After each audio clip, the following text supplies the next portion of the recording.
என் மனதிற்கு மிகவும் இனிய மகர ராசிக்காரர்களே, மகர ராசிக்காரர்கள் என்றால் எனக்கு ரொம்ப பிடிக்கும். ஒரு 10-15 வருடமாக உங்களோட நான் ட்ராவல் பண்ணுறேன். உங்களை எனக்கு ரொம்ப நல்லா தெரியும். உங்களுடைய வாழ்க்கையில் A to Z என்னால் சொல்ல முடியும்.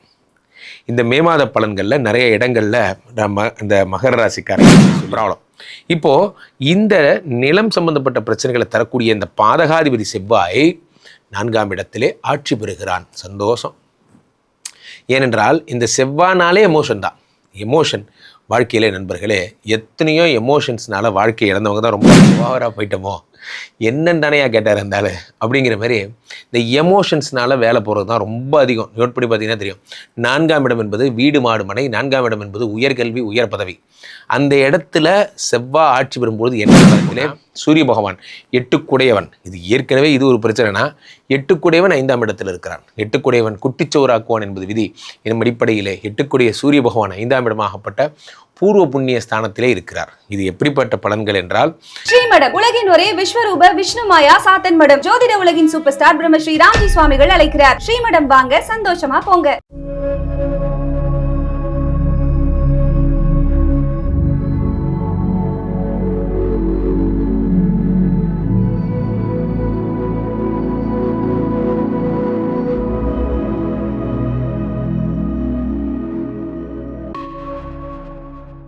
உலகெங்கிலும் இருக்கும் ஆன்மீக பரிகார நேயர்கள் அனைவருக்கும் வணக்கம். நான் உங்கள் ராம்ஜி. என் மனதிற்கு மிகவும் இனிய மகர ராசிக்காரர்களே, மகர ராசிக்காரர்கள் என்றால் எனக்கு ரொம்ப பிடிக்கும். ஒரு 10-15 வருடமாக உங்களோட நான் ட்ராவல் பண்ணுறேன். உங்களை எனக்கு ரொம்ப நல்லா தெரியும். உங்களுடைய வாழ்க்கையில் A to Z என்னால் சொல்ல முடியும். இந்த மே மாத பலன்களில் நிறைய இடங்களில் நம்ம இந்த மகர ராசிக்காரர்களை பற்றி சொல்லியிருப்பேன். மகர ராசிக்காரர்களுக்கு இப்படி ஆயிடுச்சு அப்படி ஆயிடுச்சு, நிறைய ஜாக்கிரதையாக இருங்க. நிறைய பேர் அந்த பதிவுகளுக்கான விளக்கமெல்லாம் கேட்டீங்க. இப்படி என்ன காரணமாக நீங்கள் மகர ராசிக்கு இப்படி மோசமாக சொல்கிறீங்க என்றெல்லாம் கூட கேட்டீங்க. அதற்கு நான் விளக்கம் சொன்னேன். முதன்முறையாக மகர ராசிக்காரர்களுக்கு நான் இப்படி ஒரு மன கஷ்டமான விஷயம் சொல்ல போகிறேன், ஜாகிரதையாக இருங்க அப்படிங்கிறது. பெரிய விஷயம்லாம் ஒன்றும் கிடையாது. நன்றாக புரிந்து கொள்ள வேண்டும். உங்களுக்கு இந்த உலகத்திலே இருக்கிற ஒரே எதிரி யாருன்னா செவ்வாய் தான். இவன் தான் உங்களுடைய எனிமி. சார் எனக்கெல்லாம் 1008, அதை விடுங்க. ஏற்ற வீட்டு குமார், 4வது வீட்டு கார்த்தி நம்ம கூட சண்டை போட்ட கதையை விடுங்க. நான் சொல்கிறது இந்த கிரகங்களில் சொல்கிறேன். கிரகங்களில் நமக்கு இருக்கிற ஒரு சத்துரு யாருன்னா செவ்வாய் மட்டும்தான். இந்த நல்லா பாருங்கள், மகர ராசிக்காரர்கள் பிறந்ததுலேருந்து ஒரு சின்ன வீட்டில் தான் நீங்கள் வளர்ந்துருப்பீங்க. பார்த்திங்கன்னா அந்த பூமி லாபங்கள் சம்மந்தப்பட்ட விஷயங்கள் மகர ராசிக்காரர்களுக்கு கிடைக்கிறது ரொம்ப கஷ்டமாக இருக்கும். அதே மாதிரி இந்த இவர்களுக்கு ஏதாவது ஒரு இடம் வாங்குவாங்க, அது ஏதாவது ஒரு பிரச்சனையில் மாட்டிக்கும். இதெல்லாம் ரொம்ப சகஜமாக நடக்கும். காரணம் நிலம் சார்ந்த விஷயங்கள் உங்களுக்கு இல்லை என்பது உங்களுடைய பேசிக்கான ஒரு ப்ராப்ளம். இப்போது இந்த நிலம் சம்பந்தப்பட்ட பிரச்சனைகளை தரக்கூடிய இந்த பாதகாதிபதி செவ்வாய் 4ஆம் இடத்திலே ஆட்சி பெறுகிறான். சந்தோஷம். ஏனென்றால் இந்த செவ்வாய்னாலே எமோஷன் தான். எமோஷன் வாழ்க்கையிலே நண்பர்களே, எத்தனையோ எமோஷன்ஸ்னால வாழ்க்கை இழந்தவங்க தான் ரொம்ப அதிகம். நம்ம பாஸ் நம்ம பார்த்து நம்ம ஏதாவது 2 கேள்வி கேட்டிருப்பார். என்ன அதை பண்ணலையா என்னன்னு, டக்குன்னு நீ என் சுயமரியாதையை சட்டையை கிழித்து விட்டாய், நீ என் மரியாதையை உன்னால் பறி போனது, ஓயின்னு ஏதாவது சொல்லிட்டு வேலை விட்டு வந்துடுவோம். விட்டு வந்ததுக்கப்புறம் 2 நாள் கழித்து யோசிப்போம், கொஞ்சம் ஓவராக போயிட்டோமோ, என்னன்னு தானேயா கேட்டார் இருந்தாலும் அப்படிங்கிற மாதிரி இந்த எமோஷன்ஸ்னால வேலை போகிறது தான் ரொம்ப அதிகம். நோட் பண்ணி பார்த்தீங்கன்னா தெரியும். 4ஆம் இடம் என்பது வீடு மாடு மனை, 4ஆம் இடம் என்பது உயர்கல்வி உயர் பதவி. அந்த இடத்துல செவ்வாய் ஆட்சி பெறும்போது என்ன நடக்கும்னா, உங்கள் பாஸ் ஏதோ சொல்ல வர்றாரு, இந்த உலகத்துக்கு ஏதோ சொல்ல வர்றாரு, சொல்ல விடுங்க. பிரச்சனை என்னென்னா, ஆக்சுவலாக வீரா நான் உங்களுக்கு நான் ப்ரொமோஷன் தரலான்னு நினச்சேன், ஆனால் அது நடக்கிறதுக்கு முன்னாடி அது இப்போ இல்லை என்ன இல்லைங்கிறீங்க, அவ்வளோதானே அப்படி டக்குன்னு கோவப்பட்டு டக்குன்னு கீழே போட்டு உடச்சிட்டிங்க. நான் என்ன சொல்ல வரேன் நீங்கள் கேட்கவே இல்லைல்ல. இல்லை சார் தேவையில்ல, அதான் சொல்லுங்கள், ஸ்டேட்டாக சொல்லுங்கள். இந்த ஒரு படத்தில் சொல்லுவாங்கல்ல, இந்த படம் மாதிரி தான். என்ன சொல்லுவாங்க, பேசாதீங்க சொல்லுங்கள், பேசாதீங்க சொல்லுங்கள். அந்த மாதிரி ஒரு எமோஷன் வரும் உங்களுக்கு. 4ஆம் இடத்திலே செவ்வாய் ஆட்சி பெறும்பொழுது என்ன ஆகும், எதிராளி ஏதாவது சொல்ல விடுங்க, அமைதியாக முதல்ல பேசுகிறத கேளுங்க. அவர் ஏதோ ஒன்று சொல்ல வர்றார். இப்போ 4ஆம் இடம் ஏன் இது இவ்வளோ தூரம் சொல்ல வரேன் அப்படின்னா, இந்த செவ்வாய் உங்களுக்கு சத்தியமாக நல்லது செய்ய மாட்டான். ப்ரமோஷன்ஸ்க்காக எதிர்பார்த்துட்டு இருக்கிறவங்க, மேலதிகாரிகிட்டேருந்து சில பேர் ஓவர் டைம் கேட்பீங்க, சார் கொஞ்சம் டைட்டாக இருக்குது ஃபினான்ஸு, நம்ம போய் நமக்கு ஏமாற்ற தெரியாது, பொய் சொல்ல தெரியாது, பிரித்து எடுக்க தெரியாது. அப்போ நம்ம என்ன செய்யணும், நம்ம பாஸ்கிட்ட போய் நம்ம ஓவர் டைம் கேட்கணும், எனக்கு எதாவது வேலை மாற்றி கொடுங்க, எனக்கு கொஞ்சம் எக்ஸ்ட்ரா பணம் வர மாதிரி இந்த மாதம் கொஞ்சம் ரன் பண்ணி கொடுத்தீங்கன்னா ரொம்ப ஹெல்ப்பாக இருக்கும், இந்த சம்பளம் பத்தலை அப்படிங்கும்போது என்ன ஆகும்னா, அதை 4ஆம் இடத்துல இருக்கிறவர் அந்த உயர் பதவியில் இருக்க அதை கெடுப்பார். அது எப்படின்னா, எதுக்காக உனக்கு, ஏன், இந்த மாதிரியான கேள்விகள் இருக்கும். ஜாக்கிரதையாக இருங்க. ரைட். அடுத்து பூமி லாபங்கள். சில பேர் லேண்டை விற்கும் போது பார்த்து விற்றுருங்க. லிட்டிகேஷன் ப்ராப்பர்ட்டியாக இருந்ததுன்னா உங்களுக்கு பிரச்சனையாகும். பாருங்கள், சில பேர் இந்த வேறு விளையாட்டுலாம் பண்ணுவீங்க. லிட்டிகேஷன் ப்ராப்பர்ட்டியை எடுத்து அதை சரி பண்ணி விற்கிறவங்களாம் இருக்கான். இது எப்படின்னா என்ன, இந்த சிங்கத்துக்கு சிக்கெடுத்து விட்டு அந்த மாதிரி எடுக்கும் போதே தெரியும் அது வில்லங்கமான ப்ராப்பர்ட்டின்னு, அதை அவர் சரி பண்ணி விற்பார் அவர். ஸோ அந்த மாதிரி தொழில் இருக்கவங்களுக்கு ரொம்ப ஜாக்கிரதையாக இருங்க. அவசரப்பட்டு நீங்கள் ஏதாவது ஒன்று ஏதோ ஒன்று செய்ய போய் பிள்ளையார் பிடிக்க குரங்கா மாறிட போகுது.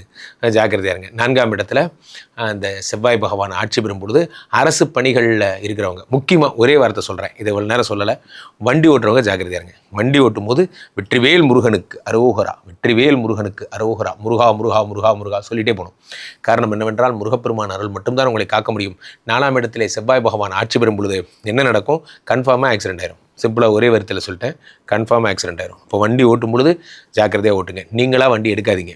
அல்லது வேற ஒருத்தர் எடுக்க சொல்லிட்டு பக்கத்தில் உட்காந்துட்டு போங்க, நோ ப்ராப்ளம். அல்லது நான் போயிட்டே இருக்கும்போது அப்படியே ரஜினி ஸ்டைல்லாம் அப்படி பண்ணுவேன். அவர் ரஜினி பண்ணுவார், ஏன்னா அவர் ரஜினி, நம்மளால் அப்படி பண்ண முடியாது. ஸோ அதை மனசில் வச்சுக்கோங்க. There is only one super star, அவர் மட்டும் தான். அதை அவர் பண்ணுவார். நம்மளை ட்ரை பண்ணோம்னா நம்ம கீழே தான் விடணும். ஸோ அப்போது அதெல்லாம் பண்ணாதீங்க. ஸ்டண்ட் வீர விளையாட்டு பண்ணாதீங்க. 5ஆம் இடத்திலே சூரிய பகவான் 8 இது ஏற்கனவே இது ஒரு பிரச்சனைனா, 8 5ஆம் இடத்தில் இருக்கிறான். 8 குட்டிச்சோறாக்குவான் என்பது விதி. இதன் அடிப்படையிலே 8 சூரிய பகவான் 5ஆம் இடமாகப்பட்ட பூர்வ புண்ணிய ஸ்தானத்திலே இருக்கிறார். இது எப்படிப்பட்ட பலன்கள் என்றால், இறைவனுடைய அனுகிரகம் என்பது கிடைப்பது ரொம்ப கம்மியாயிடும். முன்னெல்லாம் போகும் சார், ஏதோ தெய்வாதீனமாக ஏதோ வந்துட்டு இருந்தது சார், ஏதாவது போனியாச்சு கடைக்கு, ஏதாவது காலங்காத்தால் ரன்னிங் ஆகிட்டு இருக்கு, இப்போ சுத்தமாக கடை ஓட்டமே இல்லை அப்படிங்கிற மாதிரி இந்த இறை அருளால் கொஞ்சம் நஞ்சம் ஓடிட்டு இருந்தது. அதுவும் ப்ராப்ளம். 8 5ஆம் இடத்தில் இருக்கும் பொழுது காட் சம்மந்தப்பட்ட விஷயங்களில் நிறையா இன்வால்வ் ஆகணும். நிறையா ஸ்பிரிச்சுவலான விஷயங்கள் பார்க்கணும்.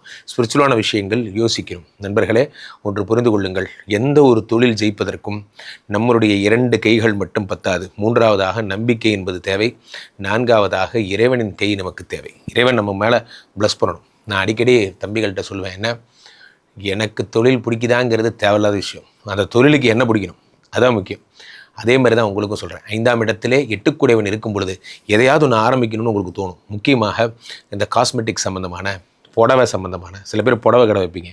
போயிட்டு உடனே குஜராத்லேருந்து ஒரு 10 லட்ச ரூபாய்க்கு இன்வெஸ்ட் பண்ணி எல்லா புடவை வாங்கிட்டு தருவீங்க. அதை விற்கவும் முடியாது, வீடு ஃபுல்லாக புடவையாக இருக்கும். எனக்கு தெரிந்த நிறைய நண்பர்கள் இந்த மாதிரி இழந்திருக்காங்க. அகலக்கால் வைக்காதீங்க. கொஞ்சம் கொஞ்சமாக விற்று நமக்கு ஒர்க் அவுட் ஆனால் பாருங்கள். அந்த மாதிரி சில பேர் இந்த படங்கள் விற்கிறவங்க, இந்த மாதிரியான ஏசி கூலிங் ஏசியை விற்கிறவங்க, ஏன்னா சுக்கரனாலே சுகஸ்தானங்கள். அப்போ யாரெல்லாம் காஸ்மெட்டிக் சம்மந்தப்பட்ட கடை, சில பேர் சலூன் கடை போடுவீங்க. இன்டர்நேஷ்னல் ஸ்டாண்டர்டில் நான் சலூன் பண்ண போகிறேன், 10 லட்ச ரூபா செலவு பண்ணி பயங்கரமாக ரெடி பண்ணி கடைசியாக பார்த்தா ஒரு 2 பேர் கூட வரமாட்டான். இந்த ப்ராப்ளம் என்னென்னா, நமக்கு இதை ரன் பண்ணக்கூடிய கெப்பாசிட்டி இருக்கான்னு தெரிஞ்சுக்கிட்டு அதை பண்ணுங்கள். ஸோ இப்போ 5ஆம் இடத்துல இவரெல்லாம் இருக்கும்போது தேவையில்லை பொருட்செலவை கொடுப்பார்கள். அப்போ நீங்கள் இறைவனை பிடிக்கணும், யாரை, லக்ஷ்மியை பிடிக்கணும், சுக்கரனை பிடிக்கணும். ரொம்ப ஜாக்கிரதையாக இருங்க. ஏன்னா 5 சுக்கரன் 6ஆம் இடத்தில் மறையும் பொழுது IUI பண்ணுறவங்க ரொம்ப ஜாக்கிரதையாக இருங்க. இந்த மாதம் நீங்கள் பண்ணிங்கன்னா கிடைக்கிறது ரொம்ப கஷ்டம். அடுத்த மாதம் நீங்கள் பண்ணிக்கலாம். இப்போ அதுக்காக செலவு பண்ணுறது வேஸ்ட்டு. ஆக இப்போ நான் என்ன தான் சார் சொல்ல வரீங்க? வண்டி ஓட்ட வேண்டாம், இன்வெஸ்ட்மெண்ட் பண்ண வேண்டாம், பண்ணலை, குழந்தை விஷயத்தில் ஈடுபடலை. அப்போ என்ன பண்ணும்? அமைதியாக சிவனேன் ஓம் சிவோகம். இந்த மாதம் ஃபுல்லாக ஒன்லி தபஸ் விரதங்கள் உங்களுக்கு உள்நோக்கி நீங்கள் பாருங்கள், உட்காந்து படிங்க, உங்களுக்கான ஸ்கில்ஸை டெவலப் பண்ணுங்கள். அடுத்த மாதம் எல்லா விளையாட்டும் பண்ணிக்கலாம். இந்த மாதம் உங்களுக்கு ஹாலிடேன்னு நினச்சிக்கோங்க. இந்த மே முடிட்டு ஜாலியாக ஒரு ஃபேமிலியோடு எங்கேயாவது போயிட்டு வாங்க. இந்த மாதம் எந்த பெரிய செயல்களையும் ஈடுபடாதீர்கள். என்ன சார் இப்படி சொல்லிட்டு எனக்கு பயமாக இருக்குது சார், கீழே போய்ட்டு இருக்க இந்த 2 நம்பரை கூப்பிடுங்க. உங்கள் பிரச்சனை இன்றோடு முடிந்தது என்று நினைத்துக் கொள்ளுங்கள். உங்களை சரியான கைட் பண்ண நான் காத்து கொண்டிருக்கிறேன். மீண்டும் ஒரு நல்ல பதிவில் சந்திப்போம். நன்றி, வணக்கம். இங்கே ஸ்தாபிதம் செய்யப்படுகிறார் விஷ்ணுமாயா. அது தமிழ்நாட்டில் இங்கே போரூர் கார்டன் ஃபெஸ்டிவலில் ஸ்ரீமடத்தில் மட்டும்தான் இருக்கிறது.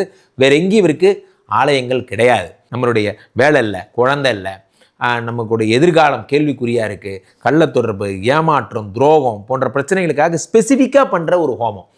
இந்த ஹோமம் 48 நாள் தினமும் பண்ணுறோம். இப்போ நீங்கள் புக் பண்ணுறீங்கன்னா இன்னிலேருந்து 48 நாள் இந்த ஹோமம் பண்ணி உங்களுக்கு அந்த பிரச்சனைகளை சேலஞ்சிங்காக சரி பண்ணி தரோம்.